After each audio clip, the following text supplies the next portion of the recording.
हरि ओं श्री गुरुभ्यो नमः। त्वमेव माता च पिता त्वमेव बन्धुश्च सखा त्वमेव विद्या द्रविणं त्वमेव सर्वं मम देवदेव। हरि ओं श्रीकृष्ण परमात्मा परब्रह्मणे नमः। विष्णु सहस्रनाम स्तोत्रम।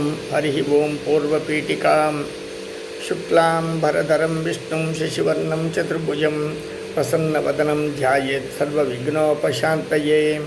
व्यासं वसिष्ठनप्तारं शक्ते पौत्रमकल्मषं पराशरात्मजं वन्दे सुखतातन्तपोनिधिं। व्यासाय विष्णुरूपाय व्यासरूपाय विष्णवे नमो वै ब्रह्मनिधये वासिष्ठाय नमो नमः। अविकाराय शुद्धाय नित्याय परमात्मने सदैकरूपरूपाय विष्णवे सर्वजिष्णवे।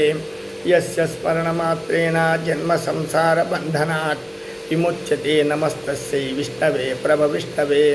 नमः समस्तभूतानाम् आदिभूताय भूभृते अनेकरूपरूपाय विष्णवे प्रभविष्णवे। ओं नमो विष्णवे प्रभविष्णवे। हरि ओं। ఇది ఒక చిన్నగా చాప్టర్ నాయన. అండపిండ బ్రహ్మాండాలను ఒకటి చేసేటువంటి విష్ణు సహస్రనామానికి ప్రారంభంగా వచ్చేటువంటి పూర్వపీఠిక. అందరికీ ఆశీర్వాదాలతో భారద్వాజ కుటీరం మీ సుధాకర్ స్వామీజీ. రోజుకు ఇంతగా కొంచెంగా చెప్పిస్తాను. సాధన చేసి సద్గతిని పొందండి. లక్ష్మీనారాయణం శరణం శరణం మమ. భగవంతుడైన కృష్ణ పరమాత్మని, గురువైన కృష్ణ పరమాత్మని, ఆ సర్వసామాన్యులకు అందరికీ కూడా సులభంగా దొరికేటువంటి పరమాత్మని మీకు దొరికేటట్టుగా చేస్తున్నాను. నమ్మకంగా పట్టుకొని కొలుసుకోండి, పుణ్యాలు ఉంటాయి, సద్గతులు సంప్రాప్తమై పరమానందాన్ని పొందండి నాయన. గీత, భగవద్గీతలో స్వామివారు చెప్పింది ఒక శ్లోకం. సర్వధర్మాన్ పరిత్యజ్య మామేకం శరణం వ్రజ అహం త్వా సర్వపాపేభ్యో మోక్షయిష్యామి చ మా శుచః. అండర్లైన్ చేసుకోండి. ఇది చాలా చిన్నది శ్లోకం అయినా కానీ దీన్ని చరమ శ్లోకంగా భావించాలి. చరమ శ్లోకం అంటే ప్రతి జీవి, ప్రతి మనిషి కూడా పుట్టినప్పటి నుంచి చనిపోయేంత లోపల చివరిగా దేహం పడిపోయేటప్పుడు ఈ శ్లోకాన్ని వినాలి, లేదంటే పఠించాలి, ఈ శ్లోకాన్ని అర్థం చేసుకోవాలి. ఇది చరమ శ్లోకం. సర్వధర్మాన్ పరిత్యజ్య మామేకం శరణం వ్రజ అహం త్వా సర్వపాపేభ్యో మోక్షయిష్యామి చ మా శుచః. అంటే సృష్టిలో ఉండేటువంటి అన్ని ధర్మాలు ఉన్నాయి, కానీ దాన్ని వదిలిపెట్టే నన్నే నువ్వు సర్వోత్తముడిగా భావించు. నేను చెప్పిందే ధర్మంగా భావించు, వేరే అన్యథా భావించదు. యావత్తు సృష్టి మొత్తము నేనున్నానని అనుకో. ఆత్మసాక్షిగా నువ్వు నన్నే చూసి నాలోనే కలిసిపోయేటట్టుగా నన్నే పలకరించి కలవరించి నాలో కలిసిపో అంటాడు.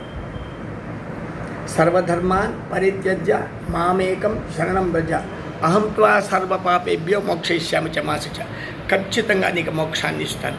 నువ్వేం పనైనా చెయ్యి, ఏమైనా చదువు, ఏ ఉద్యోగమైనా చేసుకో, ఏ దేశంలో, ఏ ప్రాంతంలో, ఏ భాషలో, ఏ కులంలో, ఏ గుణంలో అయినా ఉండు.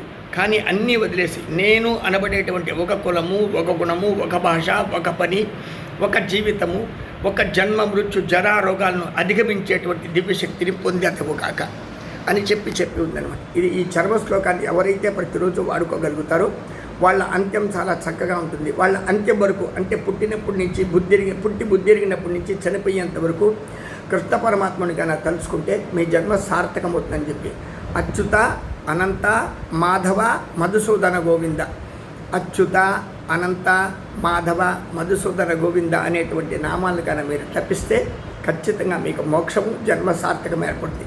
ఇవి నేను ముందు చెప్పిండేవే, మళ్ళీ కొత్తగా చెప్పిందే చెప్పాడేమని అనుకోవద్దు. అంటే ప్రతి ఒక్కడికి మరణం ముఖ్యం, ప్రతి ఒక్కడికి జన్మ ముఖ్యం. ఈ జన్మ మృత్యు అంటే పుట్టుక సావు, ఈ మధ్య లోపల కలిగేటువంటి ఒక తర గడిబిడిని తప్పించుకునేదానికి ఖచ్చితంగా గీతాచ గంగా గాయత్రి గోవింద హృదయ స్థిత చతుర్గగార సంయుక్తే పునర్జన్మన విద్యతే. తప్పనిసరిగా ఇంట్లరా గీత, గంగా, గాయత్రి, గోవింద, ఈ 4 గగారాలు నీ గుండెల్లోనూ నీ బుర్రలోనూ పెట్టుకుంటే భగవంతుడు గోవిందుడు గోపాలకుడు నిన్ను సంరక్షిస్తాడని దీని పేరు. మళ్ళీ ఇంకోసారి గుర్తు చేసుకుందాం. చరమ శ్లోకం అంటే అంత్యంలో మనం భగవంతుడిని చేరేదానికి కంపల్సరీ చేయవలసిన శ్లోకం.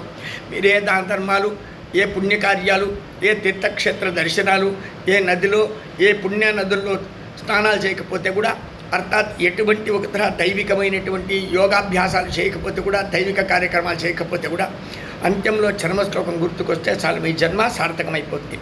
సర్వధర్మాన్ పరిత్యజ్య మామేకం శరణం వ్రజ అహం త్వా సర్వపాపేభ్యో మోక్షయిష్యామి చ మా శుచ. కృష్ణ పరమాత్ముడు అన్యందాల ఆత్మన కాపాడేటువంటి దేవదేవుడు. ద్వారకాధీశ్ అరహర మహాదేవ్ శంభో కాశీ విశ్వనాథ గంగే. శుభంబు యాతన ఇల్లరా.